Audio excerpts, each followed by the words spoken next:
Hello and welcome to the FinanceSmartz Entrepreneurship Series. Here is our host, Arul Nigam.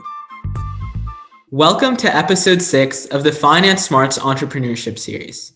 Today, I'm excited to be speaking with Jae Kim, a Shark Tank winner and the founder of Cilantro. Jae grew Cilantro from just one food truck to multiple award-winning brick-and-mortar restaurants. Welcome, Jae. Thank you so much for joining. So just to begin, could you talk a little bit about your background and sort of the story of your restaurant? Yeah, well, thanks for having me, Arul. I'm excited to be on your podcast today. We've known each other for a while. I've known you from your entrepreneurial journey and starting the Heroes of COVID, and here we are. So thanks again for the opportunity to be on your podcast and talk about my journey in entrepreneurship.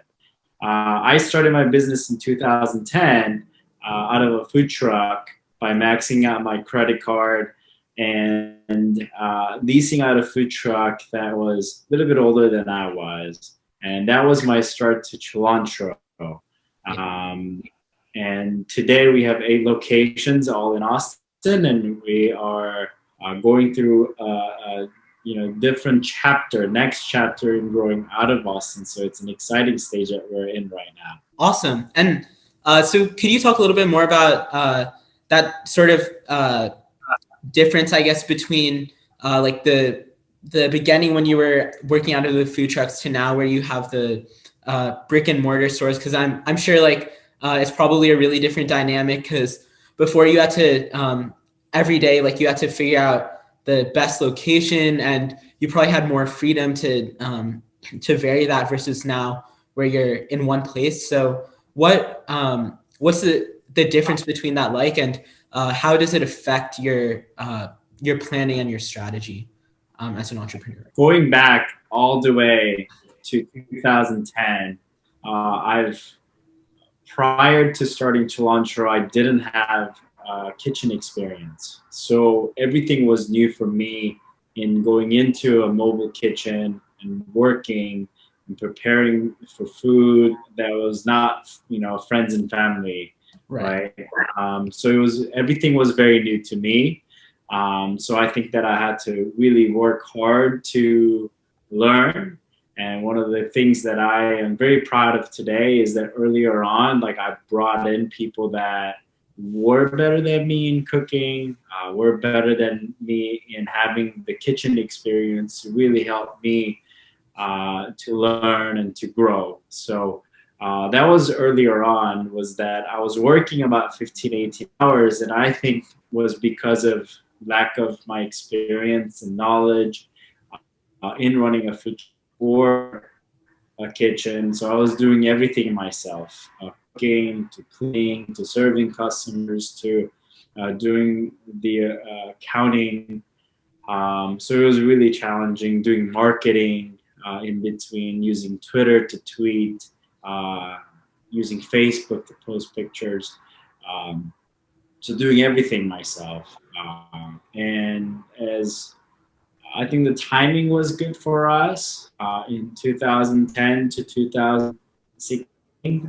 Trucks were really hot, and people were looking to check out different food trucks. And we parked our food truck first day at UT next to B Mall, and I remember doing $7 in sales the first day. So I learned a valuable lesson there that, hey, this location seems to be good, but it may not be the best ideal location for my type of business. So I quickly pivoted to parking my truck in downtown at 2 a.m. serving the drunk crowd, and I think that got me, that got our brand started. That we became known for being the go-to place for drunk food, right? So I think that got us started. So we expanded our food truck business from 1 to 7 at one point within 5 years. And along the way, I think a lot of great people came on board and saw what I was doing, what our team was building, and they wanted to be part of that. And we were doing great. Business was great. Locations were cheap. I was paying about $500 a month at a prime location. It's not happening today, but about 10 years ago, nobody knew what I was doing in town, so I was able to take advantage of that. And 5 years later, in 2015, I started my first brick and mortar business. That was out of SBA loan. I was in the middle of raising money for my restaurant, and there was a common thing that was happening, which was, Jay, you did a great job of building food truck business, but there's always a but. Right. You haven't done a restaurant before, so if I'm going to invest in you, I need to take more equity. And that made sense, right? Logically, but in my heart, it just didn't feel right. Right. So I knocked on many banks. All of them said no. And luckily, I got one bank that said yes to my SBA loan. And I borrowed about $150,000 to start a restaurant business.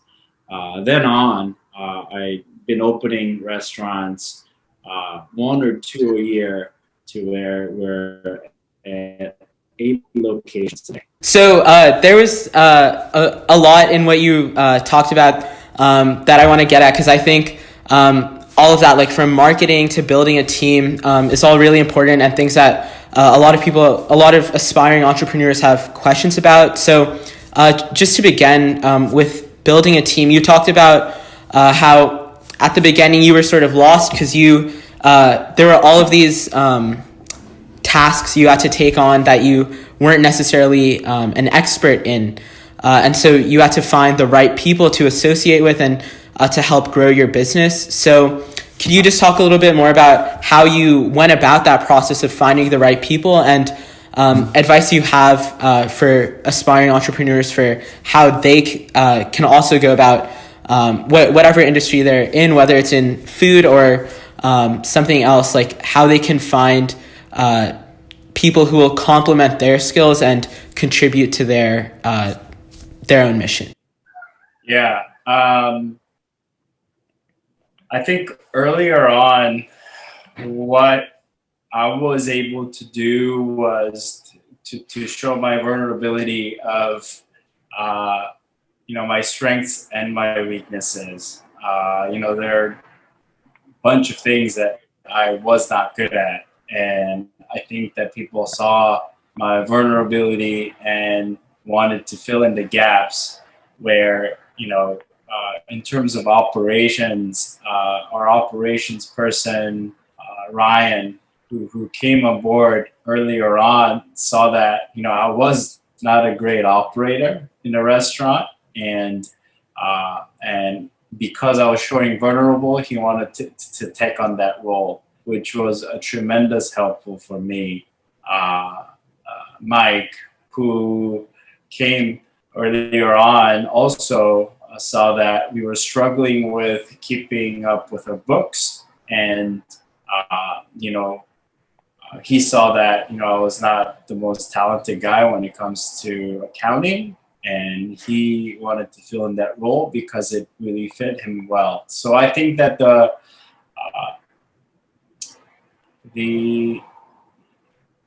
what I'm getting from those experiences are that giving the roles to people who enjoys those roles, but also we respect each other's talent and weaknesses, and where we are helping each other to build a company together. And I think that helped us out a lot. I was relying on people to operate our business, and that through multiple burnout stages that I had, I learned to let it go. And those were some of the moments where I think that people stepped up because they wanted to step up to the plate, and they knew that they could do better than I could. And I think we formed a good partnership and teamwork through the process of just me learning that I have to be vulnerable, I have to be letting go of things, and really giving it these roles to people who wants to play those roles. And this continues to be the case today. We have an HR person who just loves people, who wants to be with people, who wants to help out people.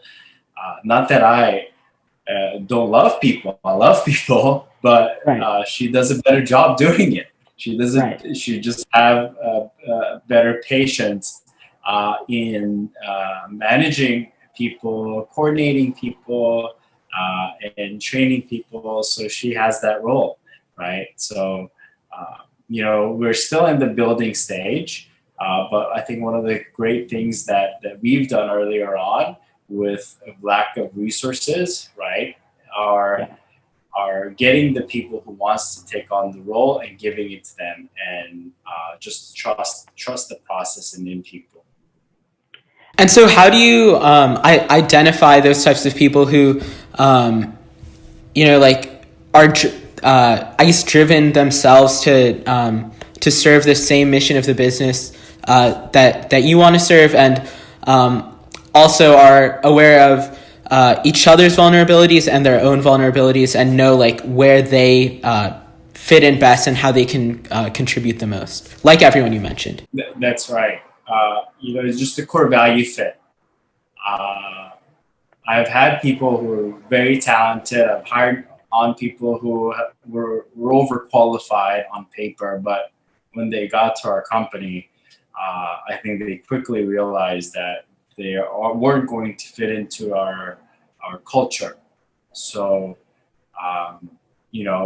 for me, I hire people based on their values and just willingness to do anything, they can to help the company, instead of a person who's maybe extremely talented, but if that person's only in it for him or herself, that's not going to work at our company. So, and I think that's been how we've been growing our company so far in the past 10 years. So it continues to be that there's a core group of people that really values our core values, and we want to grow our company through our values. Okay, that makes sense. So you take your pool of talented people, and then you filter based on how well they will fit your culture, and also the extent to which they share, as you're saying, share your company's core values. That's right. That makes sense. And so now I'd like to transition to something else that you were mentioning earlier. So your company has used social media extensively for marketing and for outreach, and have used it very well. So could you just talk a little bit more about how harnessing social media can be helpful for an entrepreneur, and what people should know about how to use social media to grow their business and share their mission with potential customers from across a wide area? Yeah, I am not an expert in social media. First of all, I'd like to share that. And there's still so many things that I'm learning about in terms of using social media. How I looked at social media was just building relationships. Our customers use it. When we first started food truck business, I used Twitter to announce where we were going to be from what time. So we were tweeting, hey, I'm going to be at this location from 11 a.m. To 1 p.m. to serve lunch. And for me, that was also accountability tool, because just because something happened, just because in the back in the days, I had an incident where one of my staff didn't show up. It was just me.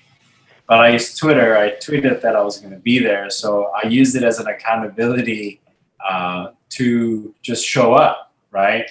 Keeping the promise to our customers. So I used it in that sense of keeping myself accountable, keeping promises to our customers, and which has evolved into Instagram, Facebook, and now TikTok. We don't have TikTok, but Instagram has been a tool where we continue to connect with people. I used to run our Instagram up until recently. I've outsourced it now, but I used to use it to check in on customers, and customers would complain about our food or service, which happens in restaurant business, and we would, have just a direct conversation. What was wrong with the food? Can you tell me more about, what was wrong with it? And, can I make up to you, right? Having this conversation where people are understanding that, oh, there's a person behind this. There's a person, actually the founder behind this. We're responding, and he cares so much about his business and how I should be treated as a customer. And that's been just an awesome way to show our people about our culture, how we run our business, as well as just staying connected with customers. So really, it's just social media is just like a tool for you to stay connected to your customers and continue to build like those relationships. Yeah. I see. And so another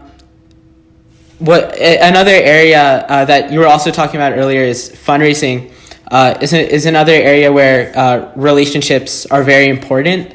And so could you just talk a little bit more about what the fundraising process is actually like, and what you've learned from that? And on that note, could you also talk about your time on Shark Tank and what that was like? Yeah. So from 2010 to 2016, I've grown my business through cash flow and SBA loans, and that's been very beneficial for us in growing our business. In 2016, I went on Shark Tank and got a deal from Barbara Corcoran on the show. Off the show, I didn't take the deal. So I mean, we could talk about this for a long time, but one of the lessons that I learned from Shark Tank was, wow, there's so much resources out there available for this restaurant industry. So prior to that, I thought, well, this is like, I'm used to more of a mom and pop shops where, they're getting money from friends and family, to start their business, and they just have one location or two. And after Shark Tank, I've been exposed to venture capitalists, private equity, family funding. So like it just broadened my whole perspective of, wow, this restaurant industry is so much bigger than I thought. So it started opening up my eyes, and I started learning about different deal terms, how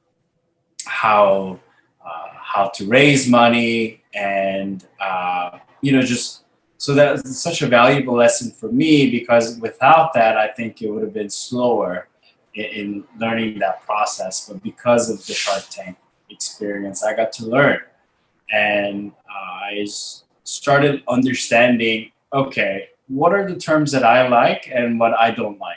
It's just because at that moment I knew that money was available, right? As long as I try hard in doing what I do, making my brand successful, making the margins work for investors, I'm going to continue to grow and be attractive to people who want to build cilantro with.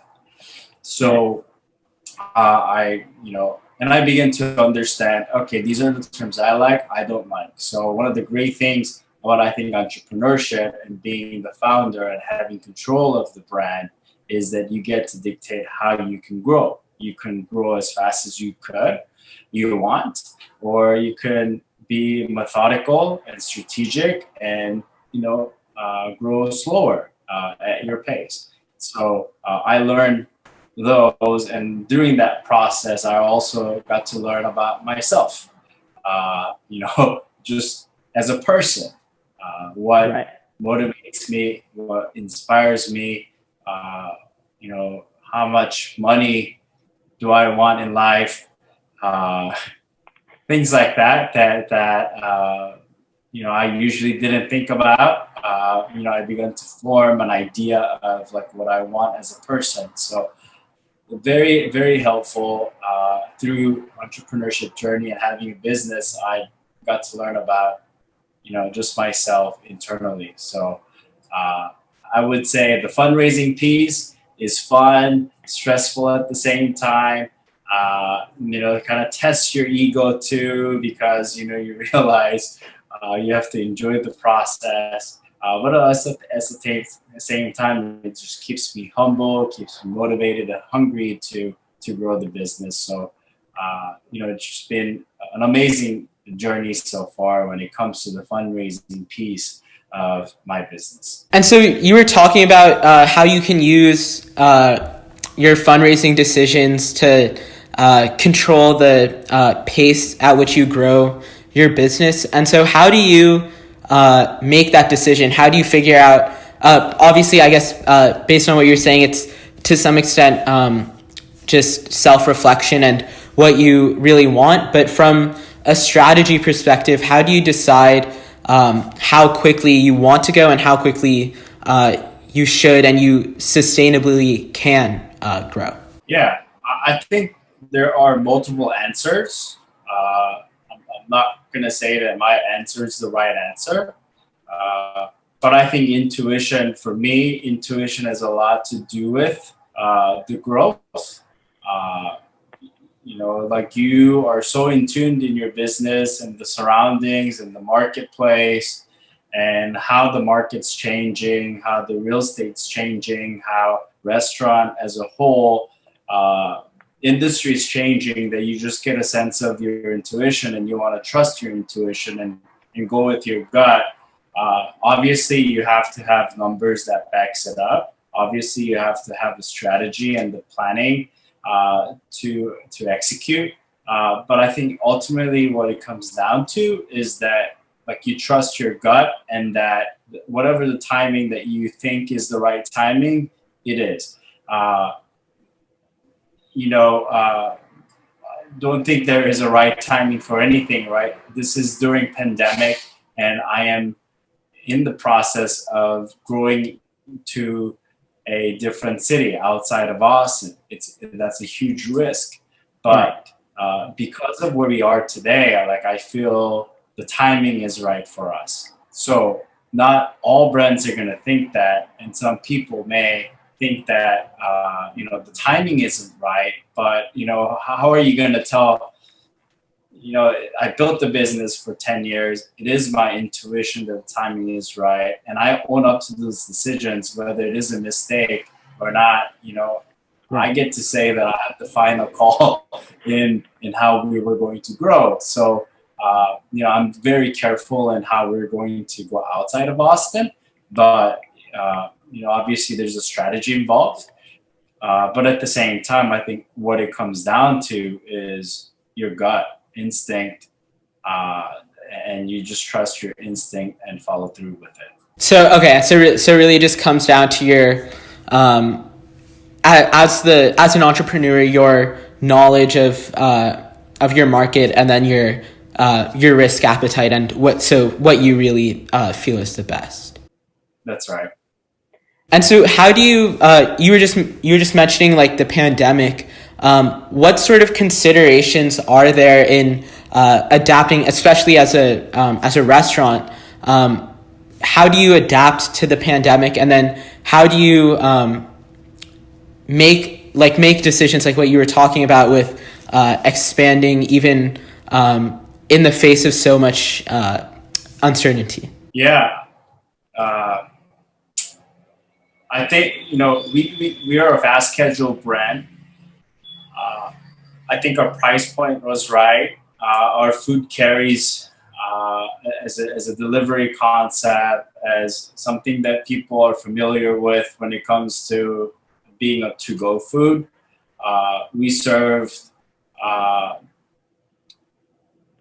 believe, close to 500,000 bowls last year. Oh, wow. And, Wow, congratulations. Thank you. It transports really well. And so being just in this time, tough time, and being the fast casual brand, and the price point being right, there's opportunities for us to get into a market that doesn't have what we're offering today. So I know that there's a lot of fine dining and bars are struggling. There are a lot of brands that are struggling because of their business model, where our business model works in times like this, and it's a much more recession-proof concept. So, we are just in a situation where we can explore different ways of expanding and being in a marketplace where there's a demand. I see. And so, of course, every restaurant has had to make changes in response to the challenges. But in terms of the business model you were describing, how much have you actually had to adapt because of the pandemic, or to what extent were you able to basically follow the same model, since as you were saying, your model is fairly recession proof? Yeah. Well, we haven't, since COVID started, we haven't opened our dining rooms yet. So right now, everything's to go. Prior to pandemic, 40% was our dining in. Those customers transitioned into ordering online and making our food to go. So that's a huge shift, right? But at the same time, I think because of our model that people are okay taking it out to go. We're just in a very fortunate situation where we don't have to open up our dining room. When our governor of Texas came out and said you can open 50%, you could open 75%. We just didn't feel comfortable because of our staff members. We thought about, our business would be potentially be better if we open up, but there's also risk of your staff, getting COVID and going back to family members and contracting them with COVID-19. So it's just I don't have the answer, but we just wanted to do what we felt it was right for us, and that can change. But right now we were able to do it because of, very fortunately, our business model, and we built a very strong relationship with our customers. So then, they understand. Right. And so I'm sure in a lot of cases, restaurants that had a lot of their business dining in, probably most restaurants weren't able to capture almost 100% of that. Probably not everyone who's dining in made the transition to online. So what do you think it is about your model that was able to hold on to so many people who were traditionally dine-in, but now instead of just leaving your establishment altogether, they remain online? Do you attribute that to the convenience or the relationships you've built, as you were mentioning, or something else? Yeah, I think you're right on all those points. Convenience factor. We're just the timing wise, we were transitioning into new online ordering. So that timing wise was really helpful for us in just, we were preparing before the pandemic to provide better experience for our customers when it comes to online ordering. And so there was a convenience factor there.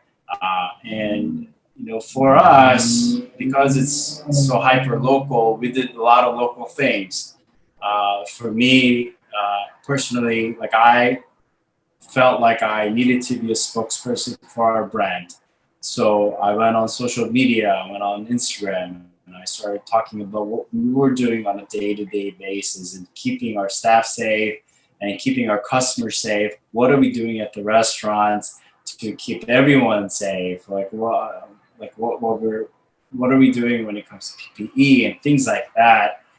Even with your program, partnership with your program was something that we went out and saying, hey, we're doing this, and just want to show you guys that like we're all in it together as a community. So like these small things, I think really added up to be in a situation where our customers knew that we were open. Our customers knew that, hey, we were doing something positive in our community with even in situations, in tough situations. And so I think all those things you mentioned were very helpful for us in keeping our business intact and together. I see. So it's really the sense of community that you built before the pandemic and in the early parts of the pandemic as well. Yeah. Awesome. So we've discussed some of the challenges during COVID and also in growing your business, but now I'd just like to turn a little bit back to the very beginning. So in building your company, what was the biggest early challenge or success that really surprised you? And how did you, if it was a failure, how did you overcome it? And how did you sort of grow from that? And how has it changed the way you conduct your business today? Yeah, I think earlier on, one of the few mistakes, I could think of like two mistakes that I've made. One was I was just trying to do too much. When I was trying to do too much, I wasn't focusing on what was the most important thing, which were just providing great food that's consistent, great customer service, and just keeping our place clean. Simple things. I wanted to do a lot of different things. So I think that became distraction, and I didn't know that there were distractions because, the projects that were being presented to me looked really shiny and awesome, and I wanted to do that. I wanted to be part of this. I wanted to be part of that, and that was one mistake that I made. Today, now I focus on only a few things, and I want to be great at those projects that makes the biggest difference in our company. Second thing was just the cash flow, because also I wanted to grow so fast. I made a mistake one time in using the cash flow from my first restaurant because it was doing about run rate of $1.8 million. And, I was super excited. And that I took the cash and dumped it into opening a second location.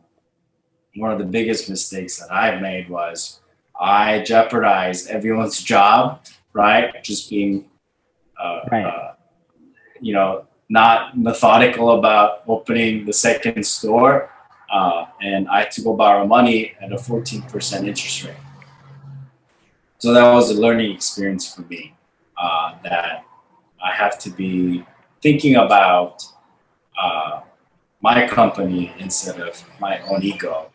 And I have to be methodical and analytical about opening a store, or it's gonna bite me in the ass and for me to go be stressed out and borrow high interest rate loan. And so what can someone do starting out to teach themselves that lesson about, first of all, balancing their priorities and also being measured in their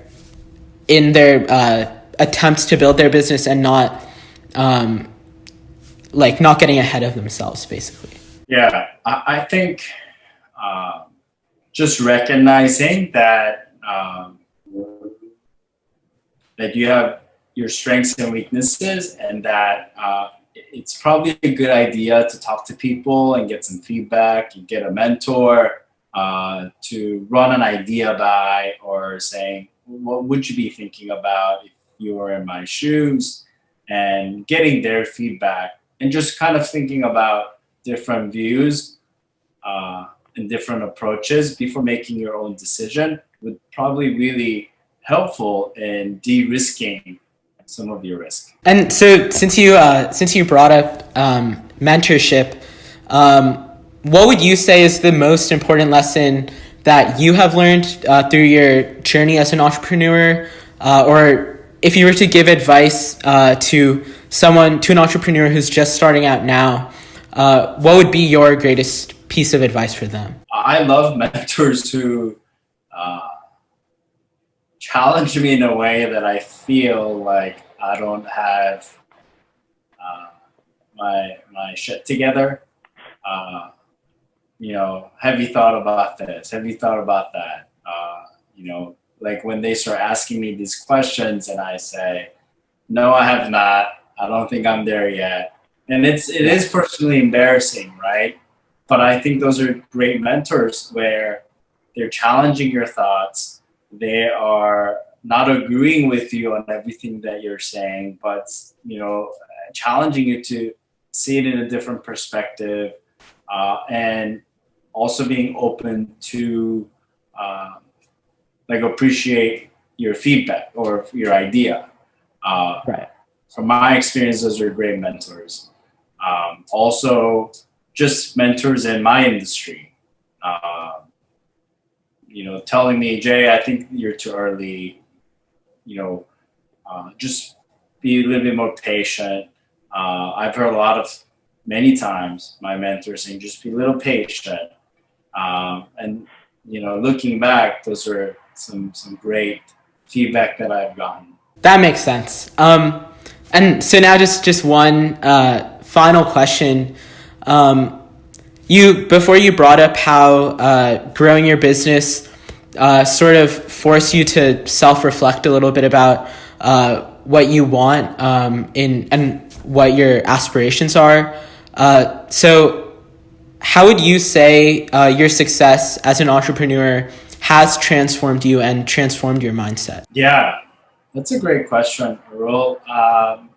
When I first started the business in 2010, I wanted to be rich, not knowing what that meant. Just thought, I want to be rich. And then, that evolved into, man, I want to make an impact, right? Like, I want to make an impact people around me, and I want to leave legacy behind in what I did, right? I want people to be inspired and motivated through what I did. That's what makes me feel good. At the same time, I'm not going to say that money does not motivate me. I'm in the business, right, to make money and not lose money, to make money. Of course, and to grow. And growth comes with more financial responsibilities. And I love that. So I'm continuing to be motivated by, growing the business and having more responsibility and having more cash and for our business. But I don't think that's the primary motivation for me today. But it is there. That's what I want to say. Well, I think today you've definitely made a lot of an impact on me and on everyone listening. So thank you so much. This was really helpful and really informative, getting your perspective on all of these like diverse concerns, I guess, for entrepreneurs who are just starting out. So thank you so much for your time. This was really helpful. Arul, thank you so much, man. I really appreciate your time in doing this, but I know you have so many things going on in your life and preparing for going to college. So I'm so proud of you, and I feel so lucky to be in your podcast and being part of your journey in your life. So thank you so much. Thank you. I really appreciate that.